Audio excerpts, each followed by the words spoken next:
This is Countryside News Channel, your official online and cable news channel, giving you the latest information from the province of Lanao del Norte. Countryside News Channel. Lanao del Norte 1st District Congressman Khalid Dimaporo in his recent congressional speech explained the long-ridden efforts of the Moro armed groups fighting for the so-called genuine autonomy in the southern Philippines. The reason of the Moro National Liberation Front rebellion, according to Dimaporo, was founded with ideology espoused to create an independent state, the Bangsang Moro Republic. The effort was led by Muslim activist Norte, the founding leader of the Moro National Liberation Front. Dimaporo recalled the signing of the Tripoli Agreement that paved the way for the MNLF leadership to have continued talks with the Philippine government about their demands. In 1996, the MNLF and GRP during the administration of former President Fidel Ramos agreed to formally adopt the political functionality of the ARMM, and Norte became the first ARMM governor. But after 35 years, according to Dimaporo, another armed group wants to negotiate with the Philippine government with a promise for a better system and good governance. Mr. Speaker, I now move that the gentleman from 1st District Lanao del Norte, the Honorable Representative Muhammad Khalid Dimaporo, with the title of his speech, "The Failed Experiment of the Arm," be recognized to avail of the privileged hour. Representative Muhammad Khalid Dimaporo from the 1st District Lanao del Norte is recognized to avail his privilege. Auzubillahiminasyaitanirrahim. Bismillahirrahmanirrahim. Speaker, colleagues, Assalamu alaikum warahmatullahi wabarakatuh. The filing of House Bill 6475 may mark the beginning of the end of an alleged defunct government institution, the autonomous region in Muslim Mindanao. The birth of the Bangsamoro Basic Law began with the proclamation of then President Benigno Aquino that the ARM is a failed experiment.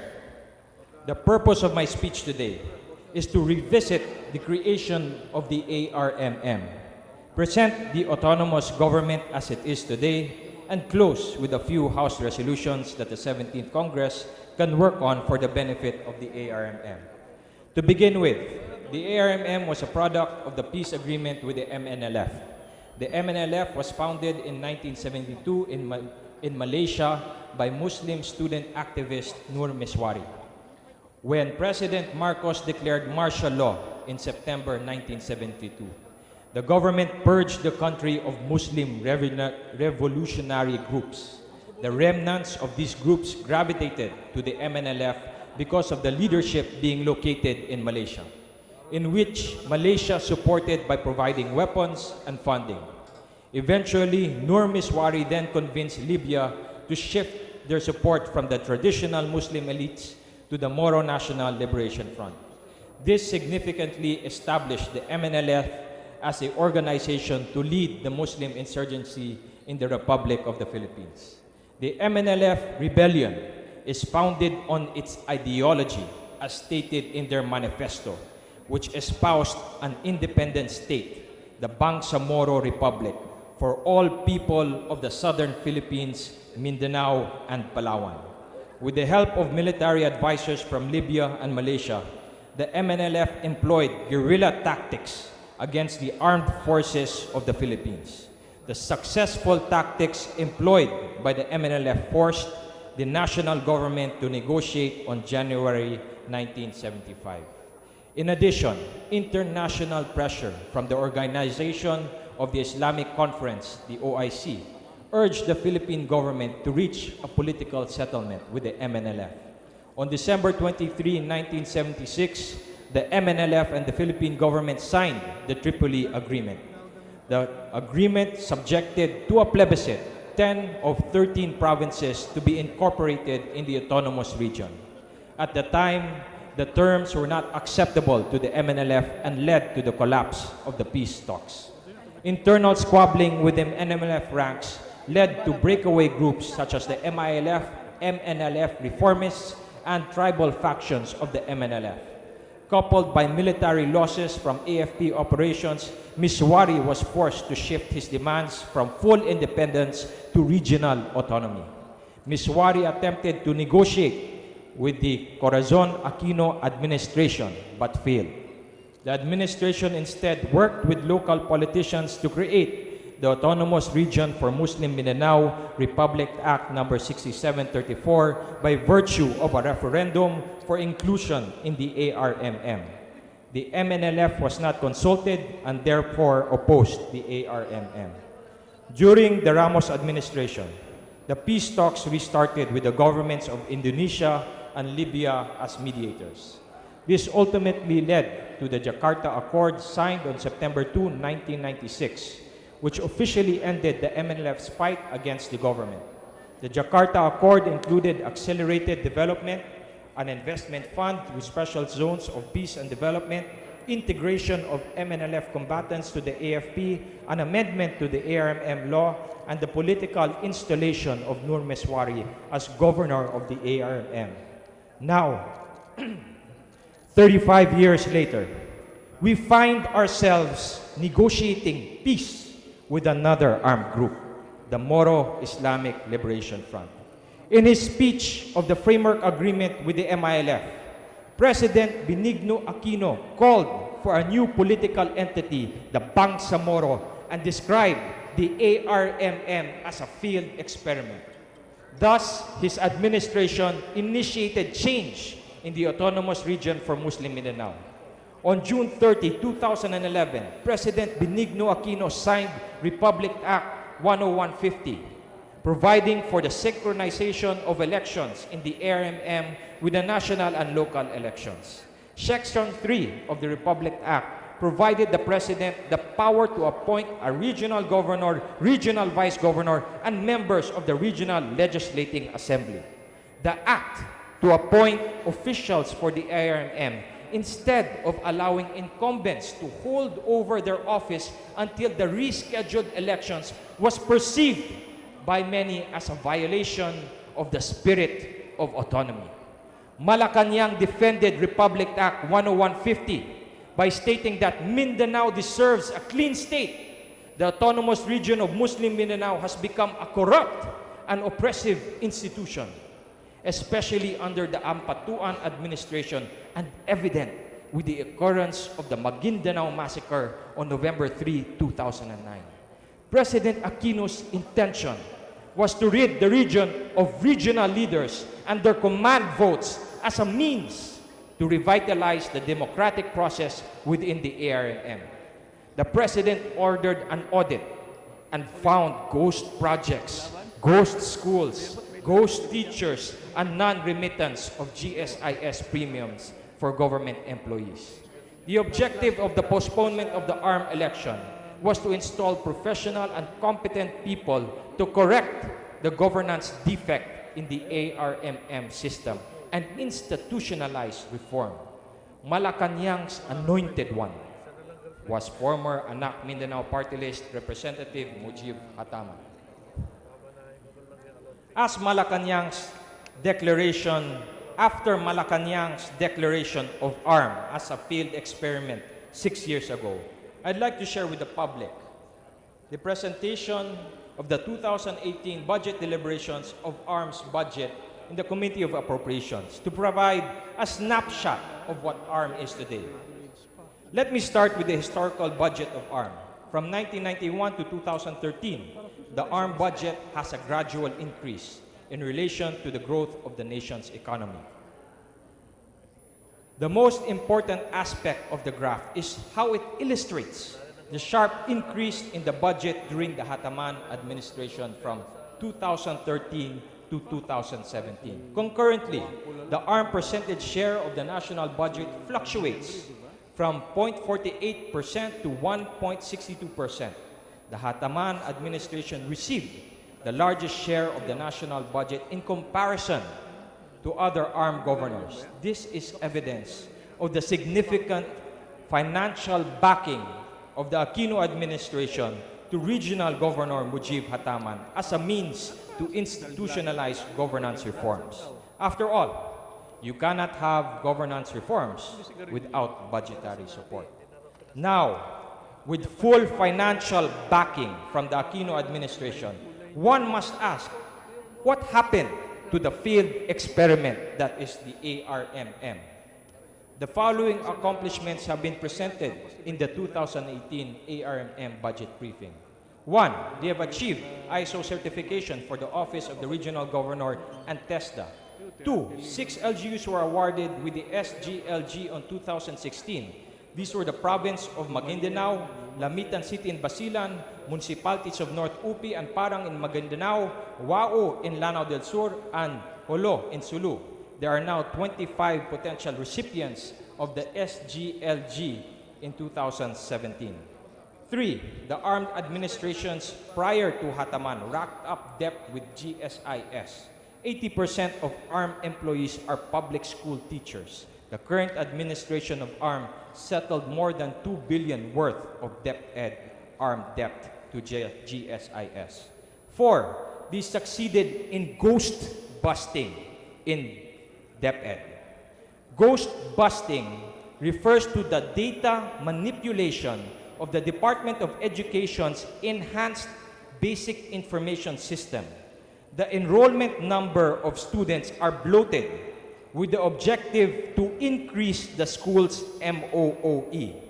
76,423 non-existent students were found for the school year 2015 to 2016. 5. Local revenue collection increased from 737,680 in 2011 to 1,732,880 in 2016. 6. The administration activated previously non-functional policy-making bodies such as the Regional Economic Development Planning Board, Regional Peace and Order Council, and Crisis Management Committee. 7. In ARM's bid to have a more transparent government, they established database management programs such as eARM, eFarm, eTAPS, RPMS, and so forth. 8. The Regional Human Rights Commission and the ARM Darul Ifta were operationalized by Muslim Mindanao Act 288 and Muslim Mindanao Act 323 respectively. 9. The ARM strongly supports the peace process with the MILF and has prepared for its transition to the Bangsamoro. 10. They passed good governance conditions that led to the 2014 performance-based bonus and the 2015 performance enhancement incentives. 11. The administration settled 97 out of 277 rido or blood feud between warring clans for the year 2017. 12. The establishment of a 24/7 operation center in response to the Marawi crisis through ARM HEART or Humanitarian Emergency Action Response Team, which was established by ARM Executive Order Number 11, signed on March 2013. 13. ARM Governor Hataman implemented a special program called ARM Helps, which incorporates health, education, livelihood, peace and governments, and synergy with non-ARM partners to converge for a more focused barangay intervention program by the government. Programs include birthing clinics, barangay health stations, medicine, water and sanitation projects, daycare centers, community learning centers, fish ports, livelihood projects for cooperatives. To date, they have covered more than 400 barangays. 14. The Hataman administration is implementing the ARM Bridge program. This is another special project that stands for Bangsamoro Regional Inclusive Development and Growth and Empowerment. The program addresses the most marginalized in the ARMM. The model empowers indigent families by providing them with 4 basic needs: food, water, housing, and electricity. The program has been implemented to 5,600 families.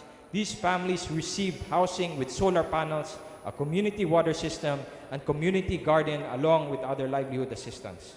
15. The Polok Freeport in Maguindanao generated almost 30 million in income for 2016. 16. Fishery production increased and ARM became the #1 fishery producer in the country with more than 800,000 metric tons in 2016. 17. Tourist destinations in Maguindanao and Tawi-Tawi were promoted and increased tourist arrivals to more than 200,000 in 2016. 18, increased ARM investments totaling to more than 15 billion from 2013 to 2017. Lastly, infrastructure development was only given a 1 billion budget in 2012 compared to a 10 billion budget in 2017. This comes with stringent and innovative reforms under DPWH ARM. There are 11 reforms accomplishments in DPWH ARM that were implemented. 1.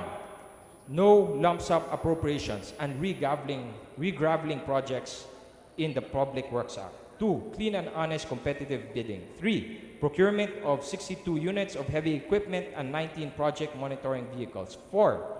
Development of the expanded ARM roads mapping and management system that establishes a database containing information on roads, connectivity conditions, and create a network between DPWH ARM Regional Office and its 8 DEOs. 5. The creation of a system of transparency in project implementation by utilizing Google Earth mapping, geotagging, and drone surveillance technology that are all accessible to the public via website and social media. 6. Conducted feasibility studies for high-impact water supply projects, roads, and drainage systems. 7. The creation of the Information, Communication, and Technology Management Division to oversee implementation of all IT systems in ARM DPWH and its 8 DEOs. 8. Renovation of the regional offices, district engineering office, and area equipment service buildings. 9. Reform of the DPWH organization and personnel. 10. Enhancing the capability of ARM DPWH by creating new offices such as Basilan DEO with 45 positions, Lanao del Sur 2nd DEO with 54 positions, and Maguindanao 1st DEO with 54 positions. 11. DPWH ARM is on the road to becoming ISO 9001 certified and are also implementing other resource programs to be more effective as an organization. The autonomous region of Muslim Mindanao today is a far cry when it was declared a field experiment 6 years ago. The reason we should be concerned is because failure in ARM affects all of us in Mindanao. If there is a high incidence of poverty and a culture of corruption, then there exists a socio-economic environment that is the breeding ground for internal security threats such as insurgents and terrorism. What the incumbent administration showed me is that governance in ARM can work. But the critical ingredients for true change to happen in Muslim Mindanao is the financial commitment by the national government to fund key socio-economic programs and good leaders who are willing to institutionalize public service. ARM was called by President Benigno Aquino as a failed experiment. I disagree. The failure in the ARMM experiment was not the ARM. The failure is in the national governments and its inability to deliver its promise to the people in the autonomous region in Muslim Mindanao. One example is what happened in the 2017 budget process. 8 billion worth of infrastructure was successfully carved out of the ARM budget. 8 billion was transferred to DPWH. But when the budget was scrutinized by the Senate, Senator Ping Lacson questioned the 8 billion transfer of funds from ARM to DPWH and labeled it as pork barrel. News circulated in mass media and social media of Senator Lacson's findings. It was then converted to the 8 billion fund for CHED's free tertiary education tuition. This is why the people of ARM clamor for change. It is difficult to get the national leadership to sympathize with the needs of the regional government. 8 billion worth of development funds was taken out of the ARM budget and converted into the free tuition program. If the good senator had a problem with transfer of funds by the House of Representatives, why did they just not return it to the ARMM? Especially since it is a region wrought with poverty and in need of development. Speaker, colleagues, I am not from the ARM, but what transpired in the 2017 budget was unjust in my opinion. So I appeal to Secretary Jokno to restore the 8 billion intended for the ARMM this coming budget cycle in preparation for the 2019 fiscal year. I have learned a lot as Vice Chairman of appropriations for the ARM budget. The presentations given in our committee shattered my prejudice against ARM as a fatally corrupt institution. But still, there are still some lingering concerns that have piqued my curiosity, in which I implore Congress to take action by virtue of the following resolutions filed. 1. A resolution directing the Committee of Muslim Affairs to mediate between the Department of Budget and Management and the ARM to further increase the budget of ARM's line agencies. The budget allocated for the regional departments in ARM, such as DILG, DSWD, DOT, CTA, lack program funds. All they are practically given is budget for salary and office expenses, limiting their capability to serve their constituents. I hope this problem can be explored and resolved in the Committee of Muslim Affairs. 2. A resolution directing the appropriate committee to assess the administrative relationship between DepEd-ARM and DepEd Central Office. Quality education ensures a more economic options for the next generation. There have been reports of unavailable funds such as chalk allowance, teachers' items, and implementation of certain DepEd programs in DepEd-ARM. I hope the issues can be resolved in the appropriate committee for the benefit of the teachers and students in the ARMM. With the urgency of the Bangsamoro Basic Law as priority legislation, the existence of ARM is close to an end. The ARM has been called a failed experiment, but over the last 6 years, it has been given a chance to reform. We can learn a lot from the ARM experience as the government transitions to the Bangsamoro. I hope the House can revisit what caused the ARM to fail when deliberating the Bangsamoro Basic Law. Otherwise, we may be simply changing a failed experiment with another experiment. Thank you, dear colleagues. Thank you, Speaker. Assalamu alaikum warahmatullahi wabarakatuh. This is Countryside News Channel, your official online and cable news channel, giving you the latest information from the province of Lanao del Norte. Countryside News Channel.